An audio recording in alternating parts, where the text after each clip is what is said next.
Selamat pagi menjelang siang semuanya. Assalamualaikum warahmatullahi wabarakatuh.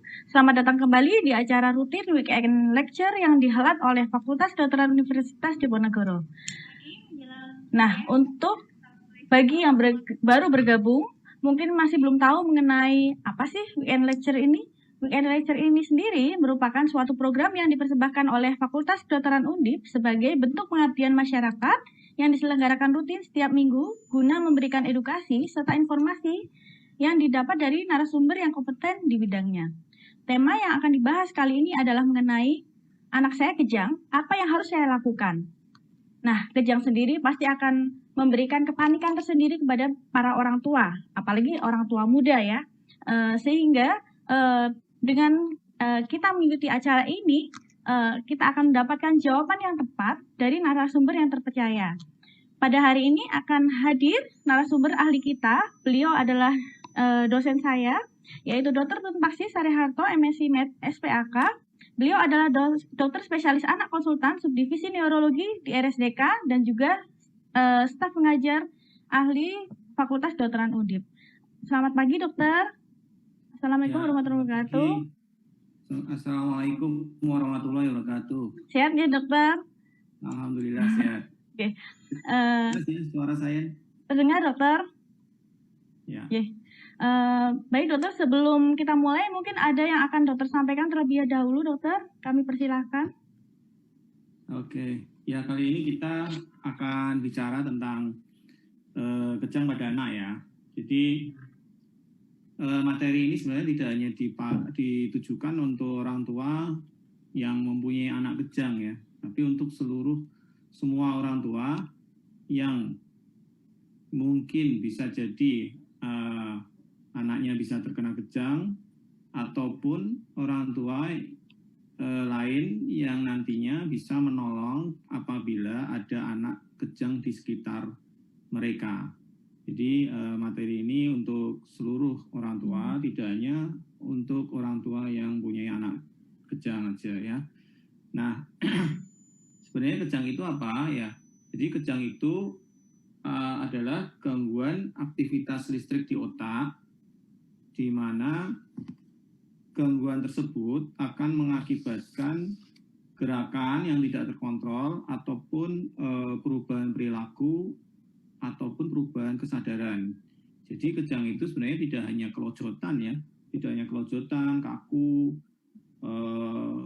yang motorik ya istilahnya, namun juga yang non motor. Non motor itu seperti dia staring ya, atau menatap ngalamun istilahnya, atau jatuh terduduk atau jatuh ke lantai, atau bahkan juga ada juga yang dia berjalan berputar-putar tak tentu arah, itu juga bisa saja itu suatu kejang. Kemudian ada juga yang terkait dengan menstruasi ya pada anak-anak remaja putri, baik itu premenstruasi maupun pada saat menstruasi, itu yang dinamakan catamenial epilepsi.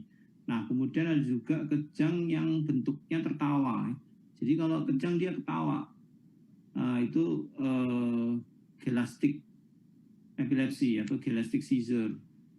Ya, kemudian ada juga yang bentuknya muntah-muntah ya, muntah-muntah, yaitu dulu disebut abdominal epilepsi, namun sekarang kita namakan Panayotopoulos syndrome.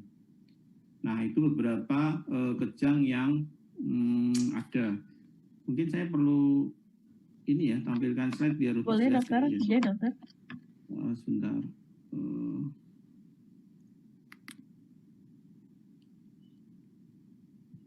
Ya, ini apakah udah terlihat ya? Sampun, dokter. Mungkin ada beberapa slide, nggak usah saya tampilin semua ya. Jadi kejang itu bisa shaking ya, jadi badannya itu bergetar-getar, tubuh kaku, ya bisa aja kepala tiba-tiba lihat ke bawah. Nanti ada beberapa video kalau kita mau lihat ya. Juga bisa juga mata yang kedip-kedip atau melihat ke depan gitu ya, semacam itu. Nah, ini juga ada yang dia tiba-tiba meraba-raba tubuhnya nih ya, yang fumbling ya, tiba-tiba meraba tubuhnya gitu ya, entah nggak tahu kenapa dia nggak sadar. Ada juga yang wandering, ini aja berjalan tak tentu arah ya, seperti berjalan dalam tidur ya, tapi dia tidak saat tidur. Ya, dia tadinya saat sadar, kemudian dia berjalan begitu saja ya, bisa saja shaking ya, seperti menggigil. Kemudian ada juga yang tiba-tiba dia susah untuk bicara ya. Nah, ini beberapa tandanya nih, nggak usah kita. Nah, kejang ini memang sering dikaitkan dengan epilepsi ya. Nah, ini kita lihat ya beberapa video kejang. Nah, ini kalau kita lihat dia seperti anak menggigil ya. Dia seperti menggigil. Namun kalau dilihat matanya dia kosong, pandangan kosong. Nah, ini adalah kejang ya. Ya, kemudian ini juga ya, nih pada bayi. Nah, seperti kaget begini, kemudian dia kronik ya istilahnya, mengentak-entak atau jerking.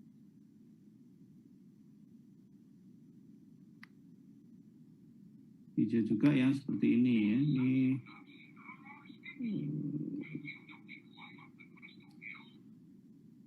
ini anak pasien ya, ini saya dapatkan dari internet di websitenya neurologi.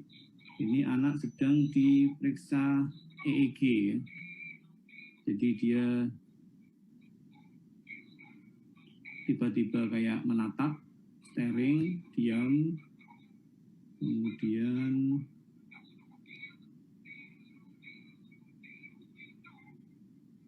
ada gerakan pada bibir ya.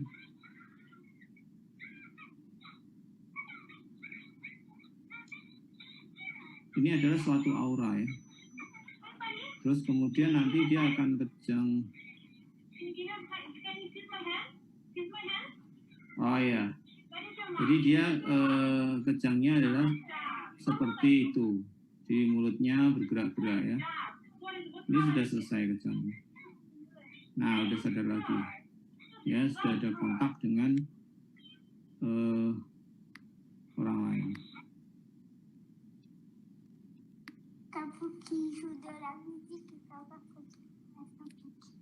Ini pasien yang sedang diperiksa EEG. Kita lihat EEG-nya udah muncul gelombang epileptik dan anaknya staring, menatap ke satu tempat dan dia nggak sadar. Nah, ini udah selesai kejangnya.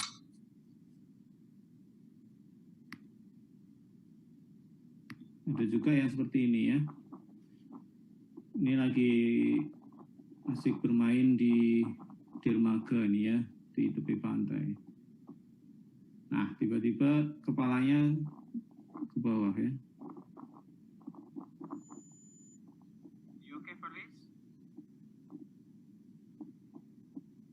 Nah, tiba-tiba kepalanya ngerunduk ke bawah. Dan dia sesaat agak bingung ya. Tapi terus kemudian ini kembali. Nah, ini muncul lagi. Ini yang dinamakan head drop ya.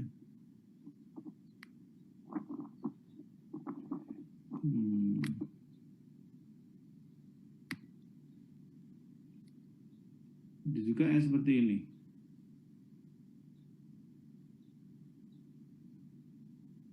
Ya, bayinya kayak ngulet ya, kayak ngulet itu. Tapi sebenarnya ini bukan ngulet biasa ini, karena terjadinya berulang-ulang dan seperti itu terus.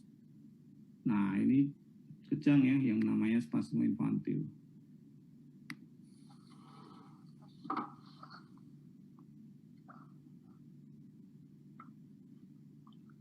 Ini pasien sedang di EEG long term, tiba-tiba jatuh. Jadi itu ada kabel-kabel yang mengikutinya.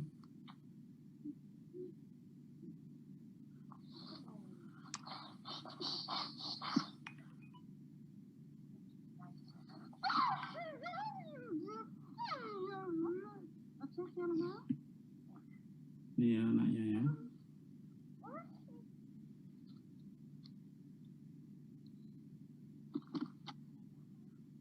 Nah, dia jatuh kembali. Ini yang namanya atonic ya, atonic seizure. Nah, ini saya mau menunjukkan bahwa ada rangsangan dari sinar. Oh, ini agak. Ya, mungkin saya ulang ya, tadi agak. Aduh. Nah, ini saat di EEG dilakukan sinar, kemudian dia muncul gelombang epileptik. Kita lihat di EEG-nya, ada gelombang epileptik. Nah, ini yang disebut photosensitive seizure ya, photosensitive seizure atau photosensitive epilepsy. Ya, saya kira saya cukup itu sementara. Mungkin udah ada pertanyaan belum? Ya, dokter. Kontak pemirsa dulu. Ada pertanyaan. Ada anggapan awam bahwa kalau anak kejang untuk mencegah lidah tergigit bisa dimasukkan sendok. Benar atau tidak cara tersebut ya, dokter? Ya, ini bagus sekali pertanyaan dari Ibu siapa ya tadi ya, Ibu atau Bapak?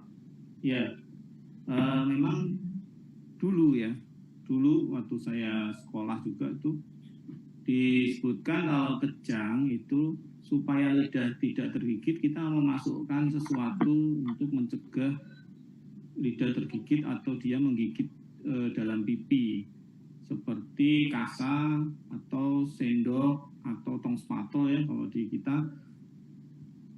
Bahkan kadang-kadang tangan ibunya dimasukin ya kalau di awam itu.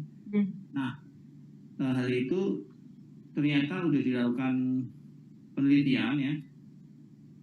Ternyata diberikan sendok masuk ditahan pakai sesuatu maupun tidak itu sama aja ya, sama-sama ada kemungkinan lidah tergigit dan mengalami trauma di mulut. Bahkan kalau sendok ataupun tong spatol itu kadang bisa mematahkan gigi ya, giginya bisa patah. Dan mungkin juga benda yang dimasukkan, misalkan itu kayu ya, kan kita mesti ngambil seadanya ya, kira-kira kita bisa di sekitar. Nah, kalau itu kayu bisa kegigit dan lepas ya, digigit lepas dan bisa masuk ke rongga pernapasan. Atau tadi giginya lepas bisa masuk. Nah, itu bisa terjadi tersedak. Ya, bisa tersedak anaknya malahan. Jadi malah berbahaya sebenarnya. Jadi lebih baik tidak diberi apa-apa ya. Sekarang udah nggak perlu lagi dimasukkan sesuatu ya apapun. Gitu ya. Baik, dokter. Kemudian ada pertanyaan kedua, dokter. Tadi kan ada gambar seperti menggigil ya, dokter.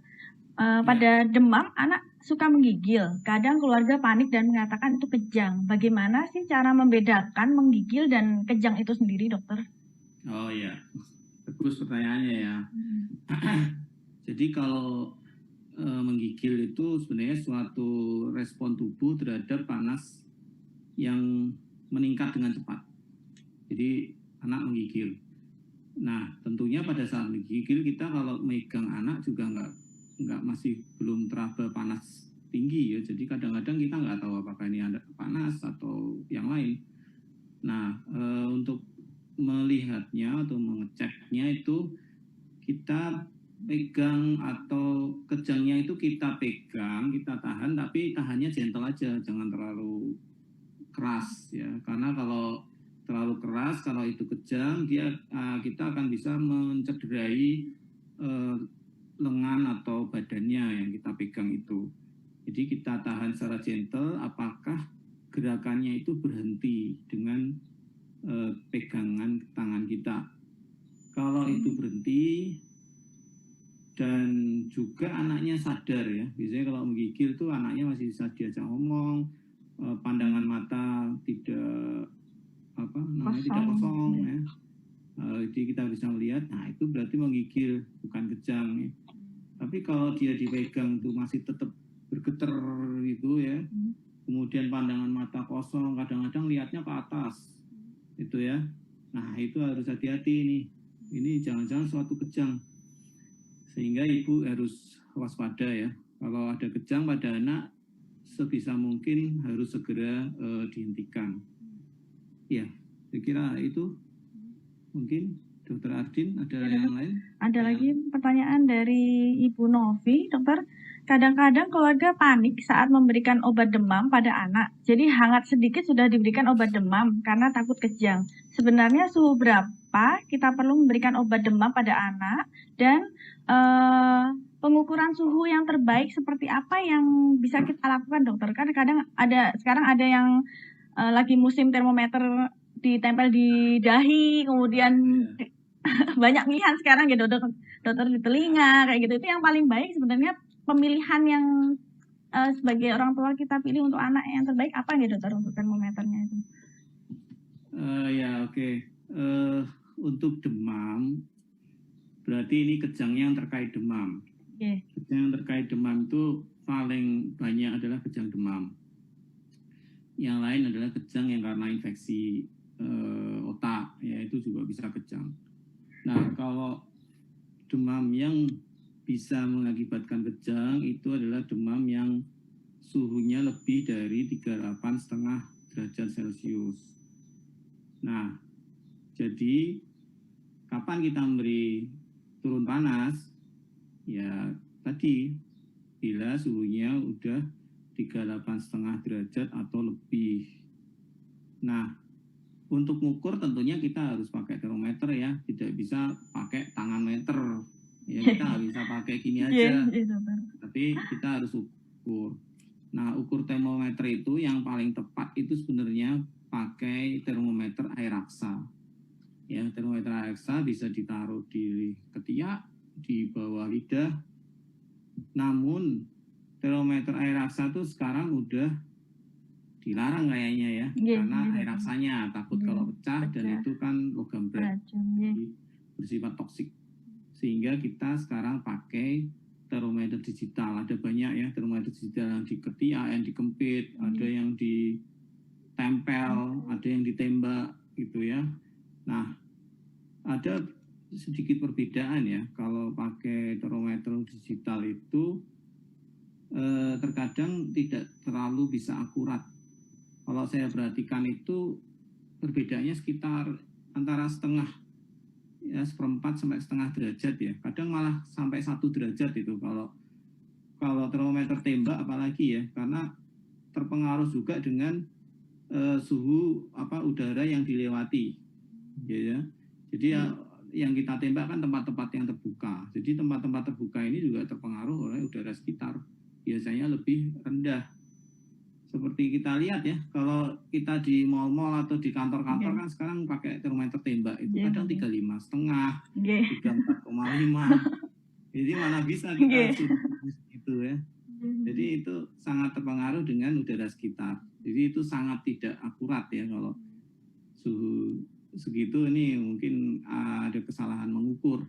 Nah, jadi orang tua juga harus tahu ini keakuratan alat yang dipakai itu seberapa, dan juga penggunaannya harus tepat ya, harus benar caranya. Ya, untuk demamnya itu sendiri kita jangan buru-buru menurunkan demam ya, kecuali kalau mungkin ada sudah tahu ada resiko dia akan kejang demam ya. Jadi mungkin sudah ada riwayat kejang demam di anak, ya itu bolehlah kita karena takut udah demam kasih turun panas. Tapi sebenarnya kalau yang normal ya, itu kalau ada demam itu kita tidak perlu buru-buru langsung menurunkan, karena demam itu ada manfaatnya sebenarnya. Jadi suhu kita demam itu akan menggerakkan sistem imun lah istilahnya ya, menggerakkan sistem imun untuk bekerja, agar dia bekerja mencari sumber infeksi atau benda asing atau apa yang masuk ke dalam. Jadi kalau itu diturunkan, itu ya respon tubuh itu jadi hilang. Jadi nanti akan berkurang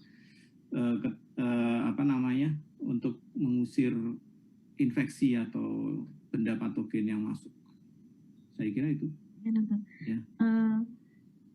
Sedikit tentang demam lagi ya, dokter. Kalau boleh, kalau untuk menurunkan demam tanpa obat itu bisa buatan gitu, dokter? Ini ada yang bertanya Oh, seperti itu, dan kompres yang baik itu seperti apa? Karena memang pada orang-orang awam kan kadang kalau demam justru malah diselimutin, dipasangin kaos kaki dan lain-lain. Apakah hal oh itu ya. benar kayak seperti itu, dokter?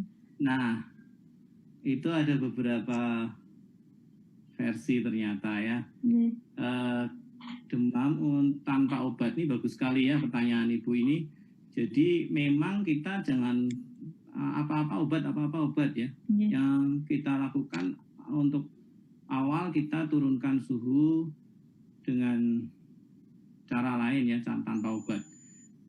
Nah, itu bisa dilakukan dengan kompres atau menurunkan udara sekitar, suhunya diturunkan.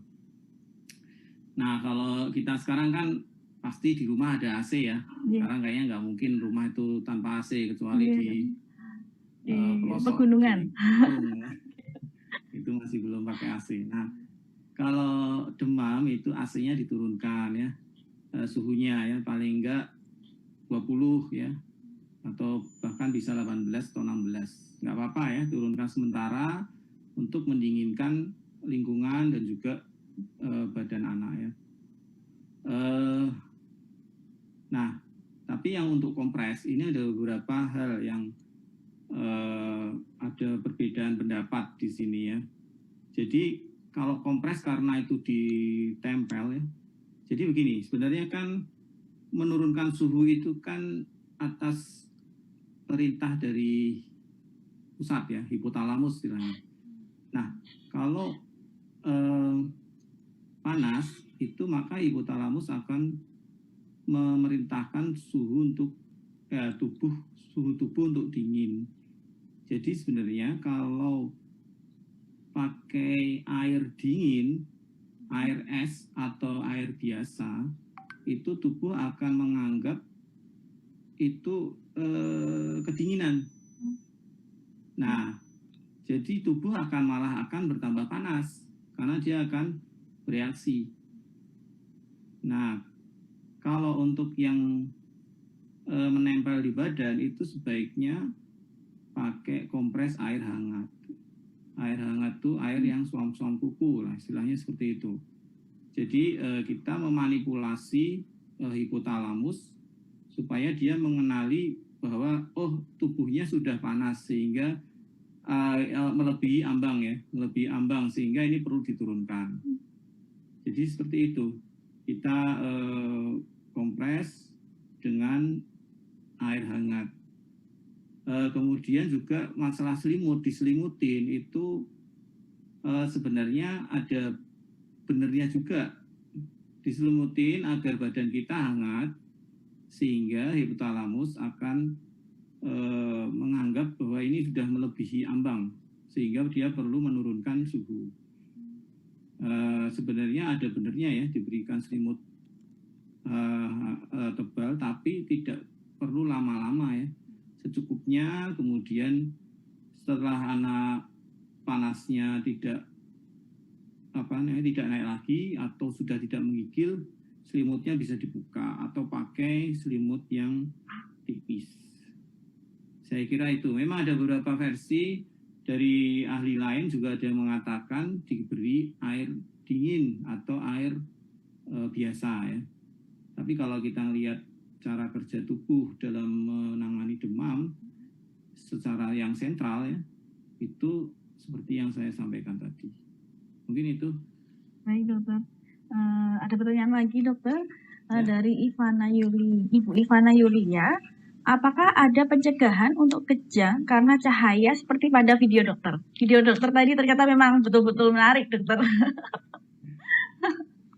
Ya, ada terkait dengan tadi ya. Jadi fotosensitif epilepsi atau fotosensitif seizure itu ya kita harus hindari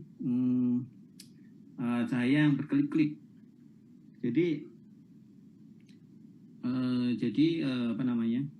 seizure itu, kejang itu dipicu juga kalau pada orang-orang tertentu ya, tidak semuanya. Itu dipicu oleh perubahan sinar ya, atau perubahan cahaya dari gelap ke terang atau kontras ya, kontrasnya tinggi. Nah itu kalau ada kilatan-kilatan dan itu berlangsung terus-menerus, memang itu bisa memicu neurotransmitter di otak, sehingga dia akan keluar dan eksitasinya akan lebih. Jadi dia akan timbul kejang. Intinya itu ya, kalau kilat-kilat. Nah, cara menghindari dari kilatan-kilatan cahaya. Kita harus mengenali kemungkinan apa itu yang bisa seperti kilatan ya. Yang pertama lampu blitz ya. Kalau lampu blitz 1 kali 2 kali mungkin nggak terlalu ya. Kalau dia lampu blitz yang terus-menerus atau mainan game yang ada kilatan-kilatan. Kemudian film juga ya, film yang ada kilatan-kilatan. Itu kalau film semacam apa itu kemarin itu Star Wars ya.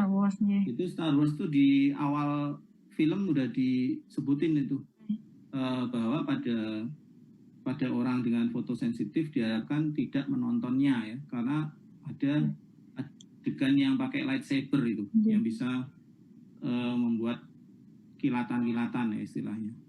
Nah itu juga kita harus hindari. Kemudian lampu neon ya, lampu neon yang udah zaman dulu ya, yang panjang itu seringnya kalau udah hampir rusak itu kedip-kedip ya, dep. Nah itu hati-hati juga itu. Terus ada juga yang lampu neon di bawahnya ada kipas angin yang ada di atap itu yang muter-muter. Itu kalau ada lampu di atasnya dia seperti berkelip-kelip tuh, klip ya kan. Kalau kita kadang ke toko yang tanpa AC itu kadang-kadang ada kipasnya di atas tuh. Jadi itu membuat kejang ya. Jadi kalau kejangnya itu kalau nggak salah itu terjadi pada 2-30 Hz kedipannya itu. Jadi kalau 30 kali kedipan dalam 1 menit itu bisa memicu kejang. Nah, juga TV ya, TV yang tabung ya. Kalau sekarang TV LED nggak terlalu. Itu kalau TV tabung itu cari TV yang hertznya tinggi ya, 60 Hz. Kalau TV tabung yang udah bagus itu biasanya 60 Hz. Ya mungkin itu. Jadi itu yang harus dihindari. Di samping juga kalau udah ada seperti itu kan biasanya juga minum obat ya. Juga minum obatnya juga harus teratur. Berarti HP juga termasuk nggak dokter? Penggunaan ya, HP? Masuk. Jadi kalau HP, mainan HP atau melihat HP di tempat gelap, nah itu sangat tidak dianjurkan ya. Kadang-kadang anak-anak kita sampai malam ya, curi-curi nonton atau mau tidur udah lampu digelapin dia masih mainan HP. Nah, itu juga hati-hati. Ya di samping yang nggak ada kejang pun kalau main seperti itu ya matanya juga ikut rusak lama-lama nanti. Gitu ya. Kemudian ada lagi pertanyaan dari Ibu Memayu Hayuning Mika seputar video dokter tadi juga. Tadi kan ada video bayi kaget gitu dokter. Nah, bayi kaget dan kejang itu bagaimana membedakannya dokter? Karena orang tua ibu tersebut bilang bayi hanya kaget, tetapi kata bidan terdekat itu kejang, dan kagetnya kan hanya sebentar gitu dokter. Kalau kejang yang pada misalnya lama itu kan matanya bisa melihat ke atas atau bagaimana. Kalau kejang yang kaget-kaget itu hanya kan sebentar gitu dokter. Itu pripun membedakannya gitu? Iya memang agak susah ya. Bagi orang awam ya kita sendiri kadang juga susah untuk melihat, terutama kalau nggak ada videonya atau videonya tidak jelas memvideokannya. Kadang ada orang tua yang video kemudian dilihatkan ke kita, dok ini kejang apa enggak dok? Nah kalau videonya juga nggak tepat angle-nya juga kita nggak bisa tepat untuk melihat. Jadi kalau kaget itu biasanya ada pemicunya, entah itu suara, entah itu apa ya, gerakan ya. Kadang di kasur itu ada gerakan gitu dia kaget, atau ya mungkin diantaranya itu ya, kagetnya seperti ada pemicunya. Kemudian gerakan kagetnya itu tidak selalu sama ya. Kadang-kadang kaget ini ekstremitasnya kadang ke depan ya. Kadang-kadang dia biasa lurus ke bawah ya, intinya gerakannya berubah. Tapi kalau itu kejang itu gerakannya biasanya sama, gerakan kagetnya itu sama. Kemudian tidak ada pemicu, tahu-tahu kaget gitu. Biasanya, nah kalau kejang itu biasanya akan tidur atau saat tidur. Nah kalau bayi itu bangun kaget, nah mungkin itu kaget karena hal yang lain. Tapi juga bisa juga karena kejang. Jadi memang kita harus melihat apa ya, kasus per kasus ya.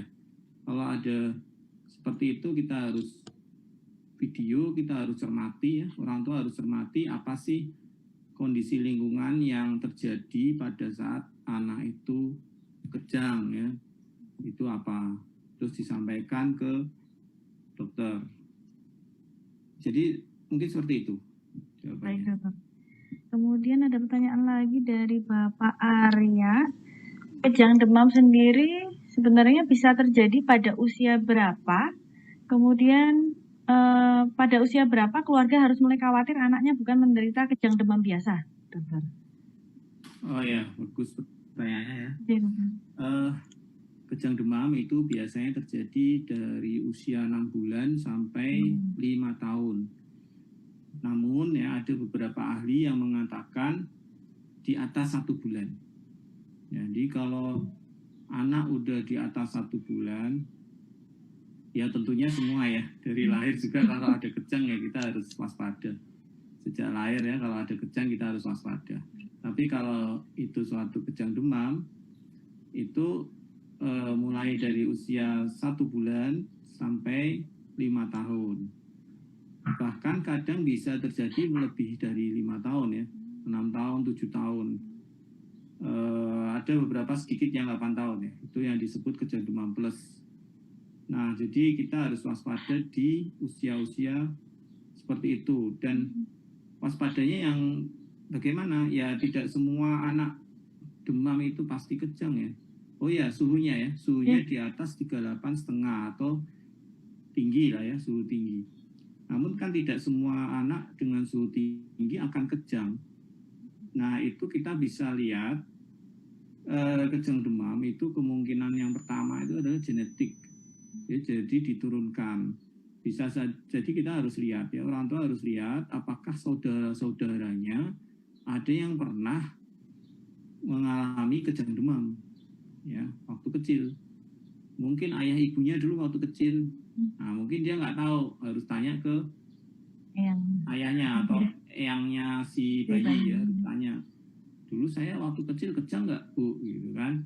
Mungkin begitu tanya.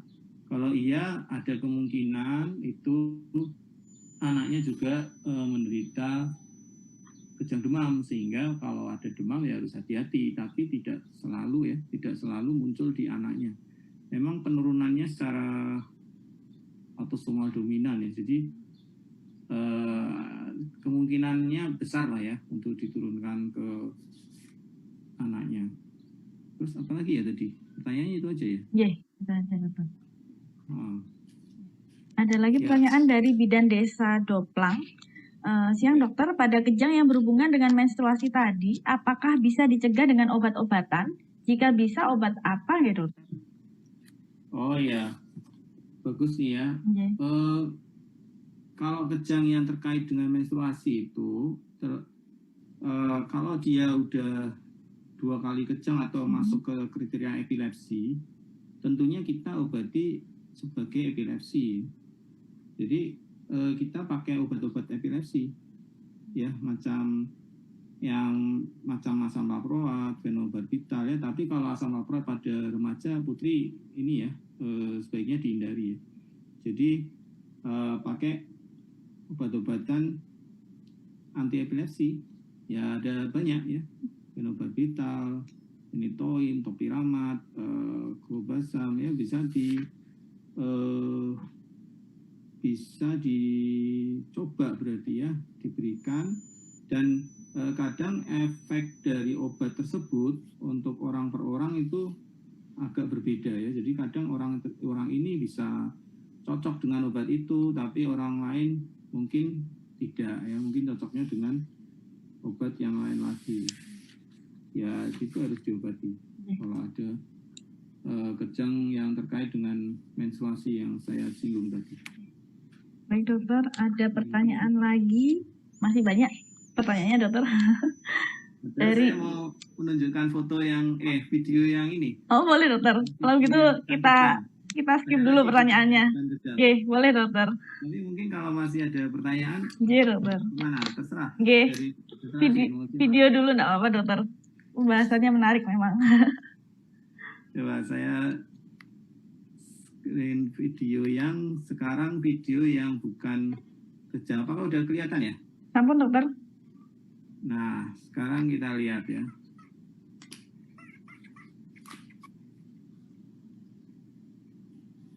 Ini anak bayi menangis ya.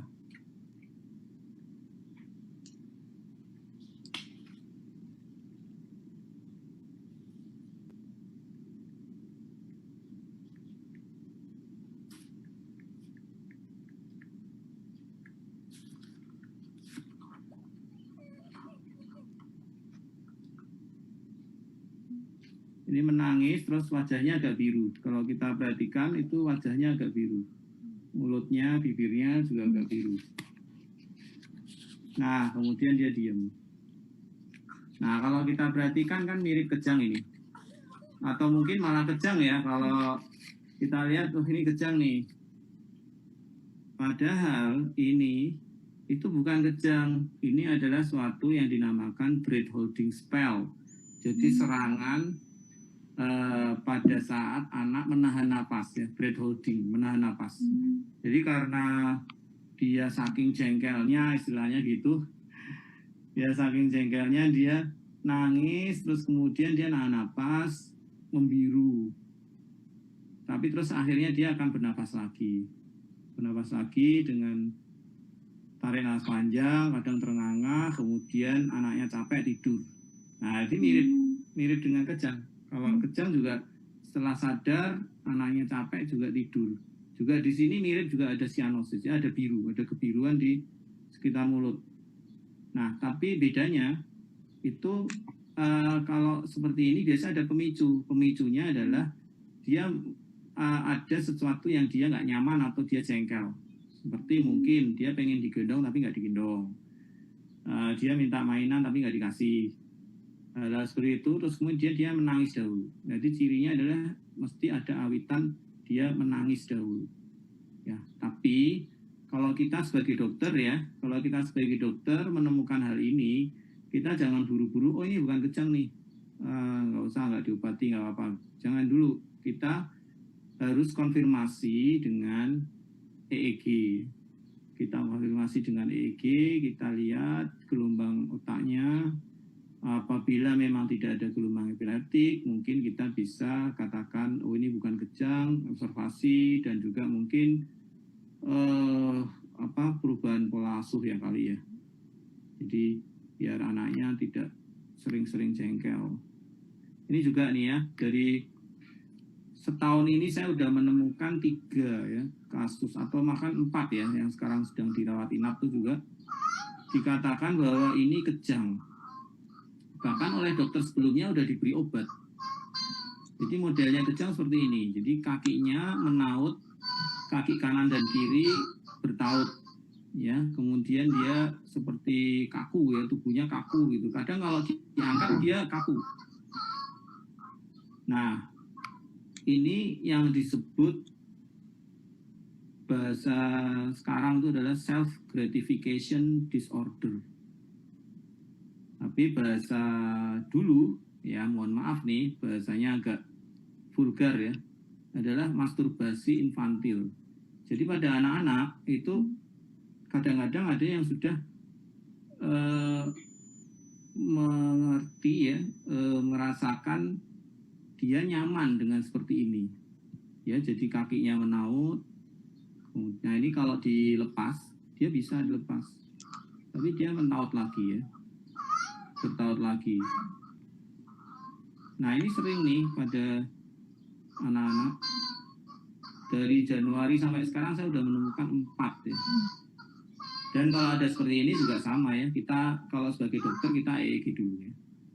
Jadi jangan buru-buru. Ya, untuk menanganinya caranya kita alihkan perhatian. Alihkan perhatian. Kemudian ini ada juga ini ya, sudah agak besar.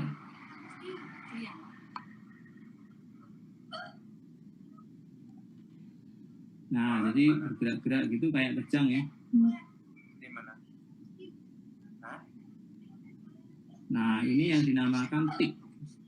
Ini adalah gerakan yang tidak disadari, tapi bukan termasuk kejang ya. Kalau kita EEG seperti ini, kita EEG ya EEG-nya normal. Jadi dia bergerak-gerak, kedip-kedip dan lain-lain. Nah, jadi ini beberapa hal yang mungkin mirip kejang ya. Kemudian saya kira ini ya, kita coba jawab pertanyaan dulu. Mungkin Baik masih dokter, baik dokter, masih ada dokter pertanyaan dari Ibu Tira tadi. Apakah ada perbedaan perkembangan anak yang sudah pernah kejang dengan yang belum pernah kejang ya dokter? Oh ya, jadi kalau bagus sekali ya pertanyaannya. Jadi kalau pada anak kejang itu pada saat kejang dia akan terjadi yang namanya hipoksia atau kekurangan oksigen ya di otak. Otak akan mengalami kekurangan oksigen. Nah, pada area tertentu bisa dia terjadi kerusakan sel-sel otak. Padahal kalau sel otak atau sel saraf itu kalau rusak itu tidak bisa tergantikan ya. Dia rusak ya sudah rusak, tidak diganti oleh tubuh yang lain dengan kulit ya. Lain dengan kulit, kalau kita luka kulitnya tumbuh lagi, kemudian menutup kadang bisa bagus lagi ya. Tapi kalau sel otak nggak bisa. Nah, kalau kejangnya itu sering dan mungkin lama ya, maka oksigen yang sampai ke otak akan berhenti lebih lama, sehingga sel-sel otak akan banyak yang rusak.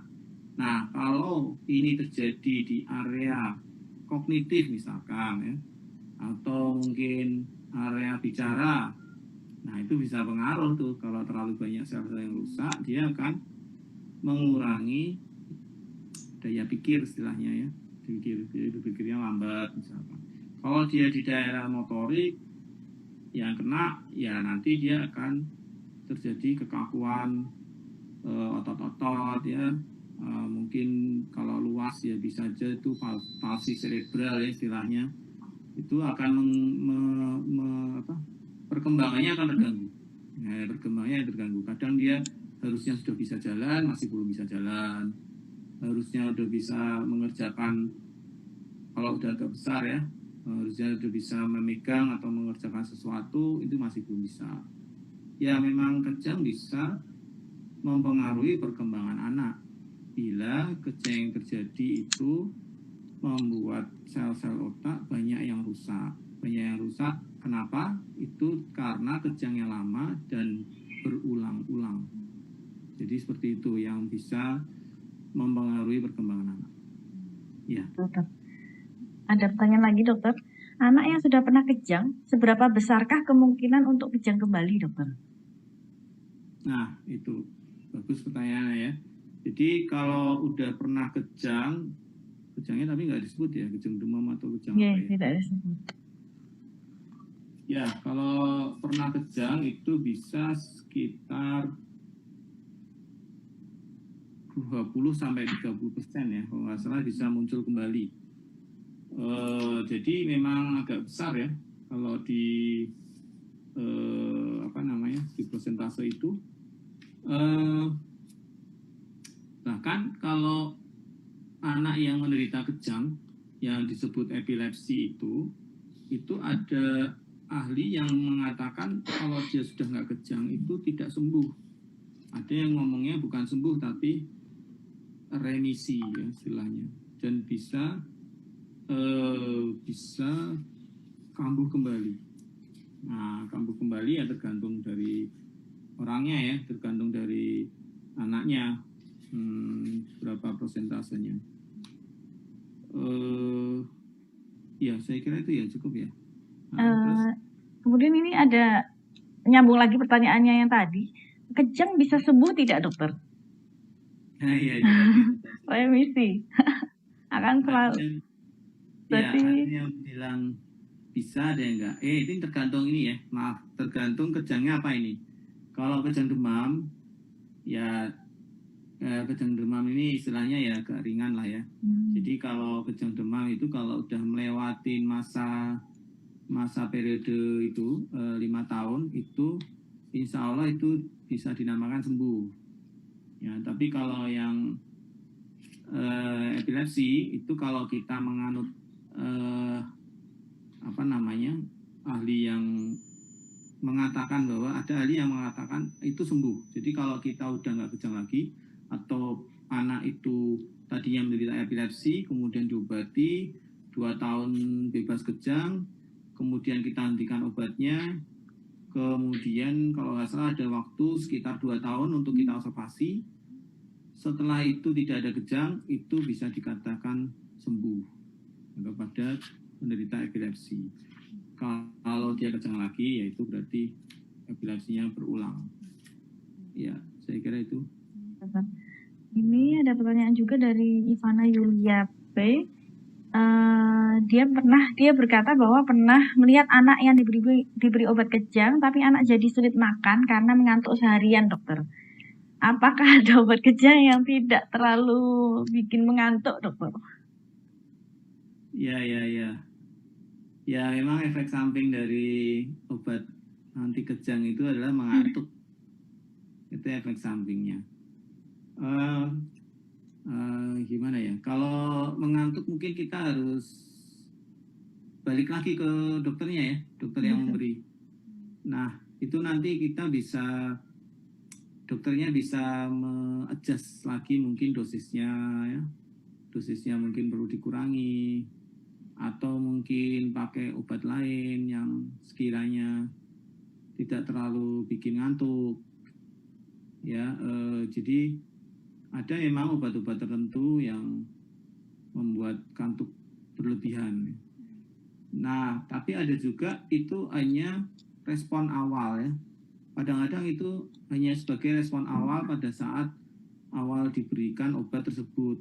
Tapi nanti dengan berjalannya waktu dia udah mulai adaptasi dan sudah bisa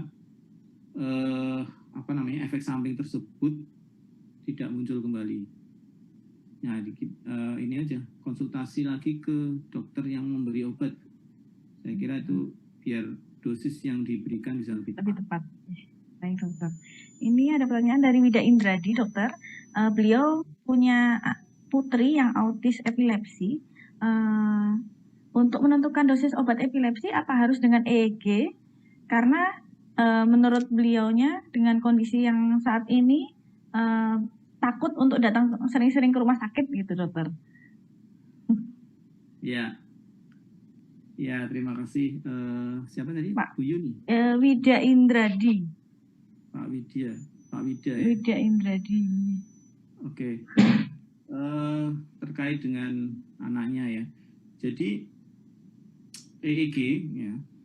EEG itu sebenarnya fungsinya untuk konfirmasi ya. Untuk konfirmasi apakah dia benar kejang ya, kejang yang terjadi di otak. Kemudian juga untuk melihat prognosis atau kedepannya ini gimana nih kejangnya. Kira-kira kejangnya mudah sembuh atau susah sembuh nih. Nah, kalau tentunya ini ya dikaitkan dengan klinis ya, dengan kondisi anaknya ya, tidak melulu EEG saja. Nah, kalau dia ternyata dari EEG itu banyak gelombang epileptiknya misalkan ya, atau sering terjadi dalam rekaman itu sering muncul. Nah, ini tentu saja hal yang kurang bagus ya, sehingga obatnya perlu disesuaikan atau di-adjust, dinaikkan dosisnya, biasanya begitu. Jadi dalam beberapa kali atau masa pengobatan, kadang-kadang beberapa kali kita lakukan EEG untuk evaluasi, terutama pada penderita epilepsi yang absen itu, yang melamun. Nah, itu kita nggak tahu kapan dia serangan, sehingga kita tidak bisa tahu laporan dari orang tua, oh sudah nggak kejang, oh dok. Ya bisa aja nggak kejang, bisa aja masih kejang, karena kejangnya sangat cepat ya. Melamun cuma berapa detik, habis itu biasa lagi. Siapa yang mau nangi ya istilahnya, siapa yang mau lihat. Nah, kalau hal-hal semacam itu kita perlu konfirmasi dengan EEG. Kalau EEG-nya ternyata kurang bagus, ya kita perlu, dokter akan mengadjust dosisnya, disesuaikan, ditingkatkan, atau kadang kalau perlu diberi obat yang lain. Dan juga EEG fungsinya untuk menghentikan obat ya. Bila 2 tahun atau 3 tahun kejang sudah tidak terjadi, dokter akan mengevaluasi dengan EEG ulang. Apakah memang benar nih di otak elektriknya udah baik. Kalau ternyata masih ada gelombang epileptik, seringnya kita akan tunda stopnya ya, kita akan lanjutkan bareng 6 bulan sampai 1 tahun ya, tergantung kondisi anaknya. Kalau berat ya mungkin lebih ya, atau ada gejala klinis yang lain. Ya saya kira itu ya. Mungkin maaf kalau bahasanya masih kedokteran ya, saya agak susah. Buatan dokter jelas kok dokter. Ya. Ini ada pertanyaan selanjutnya dari Ucia Prinia. Keponakan saya epilepsi. Bila di masa depan hamil dan harus minum obat kejang, apakah akan mengganggu kehamilannya, dokter? Oh iya ya. Jadi obat anti kejang pada orang hamil itu harus hati-hati ya. Itu bisa teratogenik atau bisa menyebabkan kecacatan pada bayi. Nah, kalau ibu ya, wanita dengan epilepsi dan rutin minum obat anti epilepsi, sebaiknya kalau menikah dia harus konsultasi ke dokter yang memberi obat, harus beritahu. Karena setelah menikah biasanya akan terjadi kehamilan. Nah, di situ akan ditentukan apakah obatnya dihentikan kemudian diganti obat yang lain yang lebih aman atau bagaimana. Nah, itu harus konsultasi ke dokter ya. Jadi jangan diabaikan ya, jangan terus-terusan minum obat. Siapa tahu nih jangan-jangan obat yang diminum bisa menyebabkan kecacatan ya pada bayinya ya. Seperti asam valproat itu ya teratogenik ya. Jadi itu dihentikan ya asam valproat itu, dan ada beberapa obat yang lain. Nah, itu juga harus dihentikan, diganti obat yang lain yang kecil kemungkinan membuat kecacatan pada janin. Ya, bagus pertanyaannya. Kemudian pertanyaan selanjutnya, berapa lama sih pengobatan kejang, dokter? Bagaimana efek sampingnya? Dan apakah bisa pasien kejang tidak diberikan obat kejang? Ya, berapa lama? Iya, dokter. Ya, berapa lama itu rata-rata ya, sebagian besar. Ini kejang yang mana nih? Kalau kita ngomong diobati, kemungkinan kejang yang epilepsi ya. Jadi kita ngomongin berarti ini epilepsi ya. Kebanyakan epilepsi itu diobati selama 2 tahun bebas kejang. Jadi ngitungnya adalah dari kejang yang terakhir. Kejang terakhir kapan? Berarti di situ mulai dihitung 2 tahun untuk minum obatnya. Kalau kejang kembali berarti dihitung 2 tahun lagi berarti untuk hentikan obat. Dan juga menghentikan obat tidak dihentikan begitu saja ya. Jadi harus hati-hati orang tua yang punya anak dengan epilepsi. Menghentikan obat itu, obat anti kejang itu adalah diturunkan perlahan ya, harus dengan pemantauan dokter. Kemudian apa lagi tadi? Efek sampingnya, dokter?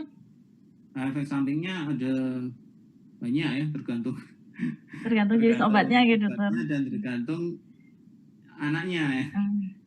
Ya, contohnya misalkan ya phenytoin ya. Phenytoin itu efek sampingnya adalah gusinya bengkak, ya. Gusinya bengkak. Kemudian juga bisa trombositnya menurun, trombositopeni. Asam valproat juga trombositnya turun dan nafsu makannya jadi banyak kalau asam valproat. Lain lagi dengan topiramat ya, ada obat yang topiramat, obat epilepsi itu menurunkan nafsu makan malahan. Nah, jadi kita dokter juga harus pilih-pilih obatnya. Kalau anak udah gemuk, ya kalau bisa jangan kasih asam valproat. Kalau anaknya kurus, ya kasih asam valproat atau kalau bisa jangan kasih topiramat ya. Jadi nanti malah susah itu. Ya, ini saya juga ingin nampilin video lagi nih. Baik, untuk dokter. Masih ada 6 menit lagi, dokter. Oke, juga bentar. Ini ya mungkin ya, sebentar. Slide saya mana tadi? Nah, jadi ini bagaimana sih pengelolaan kejang sebenarnya pada saat anak kejang ya? Sebentar, mungkin sebelumnya. Nah, sebelumnya ini dulu. Jadi yang pertama itu adalah jangan panik ya. Kemudian diposisikan dengan yang nyaman, kemudian hitung lama durasi, timing ya, jam berapa mulai, jam berapa nanti selesai, kemudian jangan masukkan apapun di mulutnya, jauhkan dari benda-benda berbahaya ya, kemudian berikan obat henti kejang melalui dubur bila kejang tidak berhenti ya. Kemudian ini ada video, mungkin ini saya ambil dari Red Cross United Kingdom.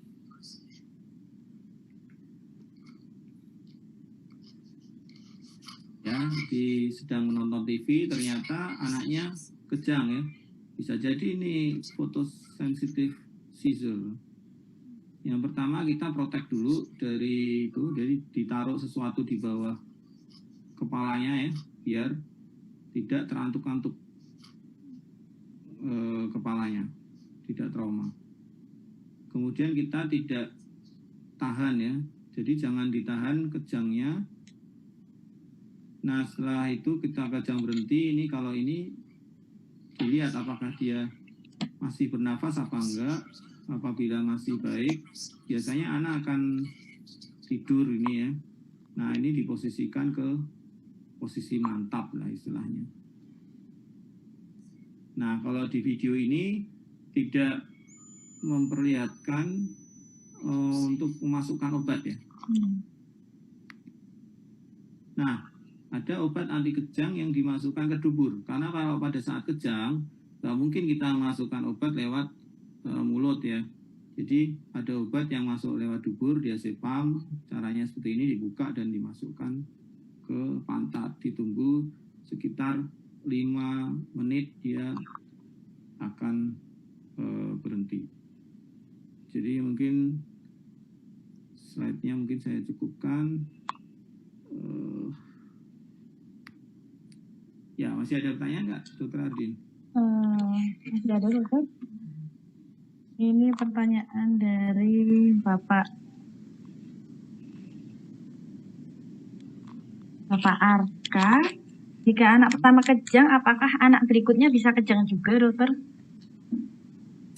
Ya. Kalau secara genetik ya, karena kejang itu juga ada tautan dengan genetik, ya bisa. Jadi bisa aja anak kedua juga potensi untuk kejang. Jadi juga harus hati-hati. Kemudian faktor risiko kejang itu apa saja ya, dokter? Apakah semua anak itu bisa kejang atau tidak, dokter? Ya nggak semua ya, nggak semua anak bisa kejang. Tentunya yang ada masalah di otak. Ya, satu itu tadi genetik ya. Genetik itu perannya 4-6% ya. Kemudian apabila dia memang ada genetik atau bawaan untuk kejang ya, dia akan terjadi kejang. Satu, terus yang untuk genetik sendiri juga biasanya diturunkan, tapi bisa aja dia de novo atau spontan ya.